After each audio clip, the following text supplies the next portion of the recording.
Minimum Wage Sentai. By Stephen Bova. Ch1 The report.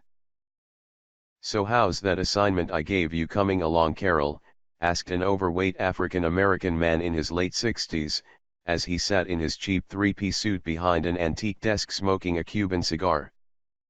It's progressing, smiled a young white woman with red hair and glasses whom now had been labeled as Carol.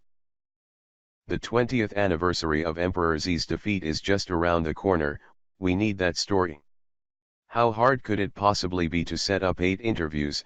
I could set that up in my sleep, yelled the man as he took his cigar out and placed it into an ashtray that read, "World's Worst Boss," on it. Well sir, I can set the interviews up all I want, but I can't make people show up. And when I found a way around that stubborn fool to make it so he had to show up, but he didn't talk. What's the problem? Well, Red talked to me, no problem. After all, it's an election year and he's running for his second term. What better way to win the votes than to remind the people that the president was the leader of the first wave of super fighters? And Carol stopped to laugh slightly as she awkwardly rearranged herself on the uncomfortable wooden chair she was sitting on. Pink was easy, well, not easy like that, but oh gosh. She talked to me, but mostly about her husband, you know, First Lady talk. Yellow was another one who wanted to talk, tried to use it to boost sales of her album that is apparently dropping the day of the anniversary. Black, well, once I found him, I had to agree to go on a date with him, and after a few bottles of Jack, he talked to me. Orange, I found him at a pride parade, well, she talked. Man, she talked my head off. The purple one was there with him, her, and apparently, they are together now. Good angle for the LGBT crowd. She stopped, but the man wasn't amused. Well, we all know Green, of course, died years ago after battling alone to save the planet. Okay, what about the blue one? Asked the man as he picked his cigar up from the ashtray and put it back in his mouth. The blue one is where I'm having problems. He really just doesn't want to talk about the incident, like at all. Oh. Yeah, he even tossed his changer away. Really? Yes sir, see, I recorded my attempts to talk with Mr. Hawkins. Carol stood up from her seat and walked over to a television with a VCR attached to it. As she reached into her purse, which hung over her shoulder and on her side, she pulled out a cassette tape. As she put the tape in and hit play, an image of a man in a retail uniform appeared on the TV. The man was in his late 40s, with white skin that had been burned by the elements. His hair was receding and his face had the look of despair glued on it. The bright green vest he wore read, "Happy to help," but his face read, "Touch me and you're dead." The hair on his head was a mix of brown and silver. He wore tan pants and a dark blue, almost black polo shirt. On his waist lied a vibrant blue belt with a silver buckle. Inside the buckle lied a blue crystal-like coin. This was William Hawkins. He was known as Billy back during his fighting days. "Billy?" asked Carol's voice, from behind the camera.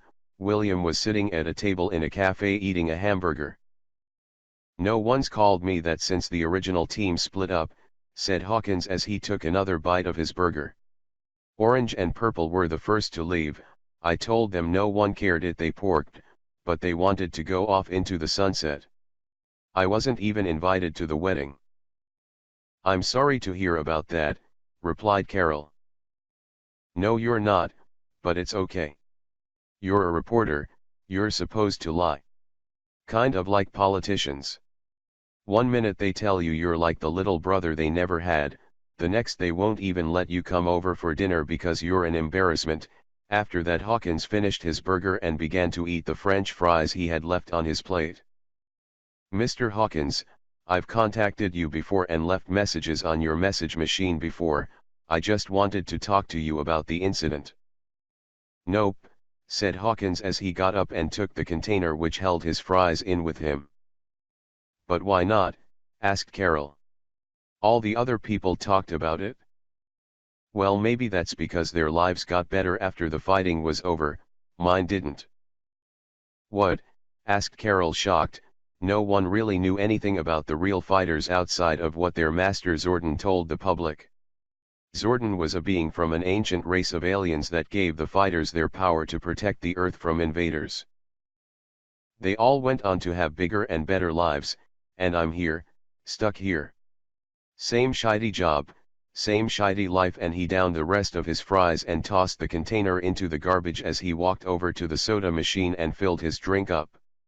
They all left, and last man on the boat goes down with the ship, laughed Hawkins. I trained the new recruits, then I got too old, and I couldn't go to college, wasn't smart enough. Well, I was smart enough to pass the classes I needed to take, just not the stupid math classes for crap I'd never use. And he took a drink of his soda and put it back into the machine to fill it back up. Now I'm stuck in some dead-end job I hate, and you want me to talk about the good old days. Well, I hate the good old days. Nothing but bad and painful memories. And he walked out the door. The two had apparently been on a boardwalk because when he opened the door the wind from the sea kicked it closed behind him.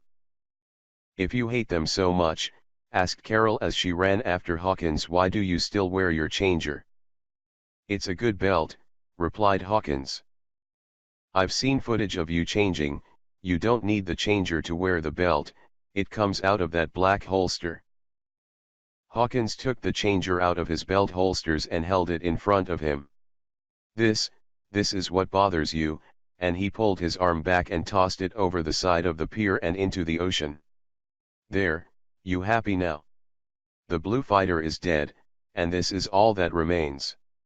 Now if you excuse me, I'm late for work. And he walked away from Carol and into the crowd.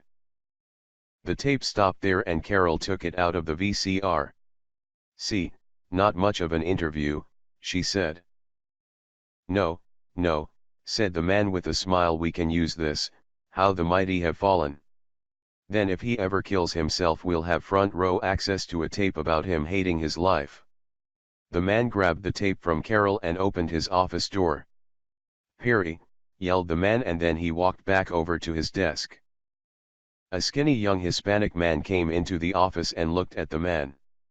Yes, Mr. Cage, asked the boy. Take this tape down to the video room and make copies of it, we'll need it in case Blue Boy offs himself. And he smiled and began to type on his computer. Good work, Carol, good work. End of chapter 1.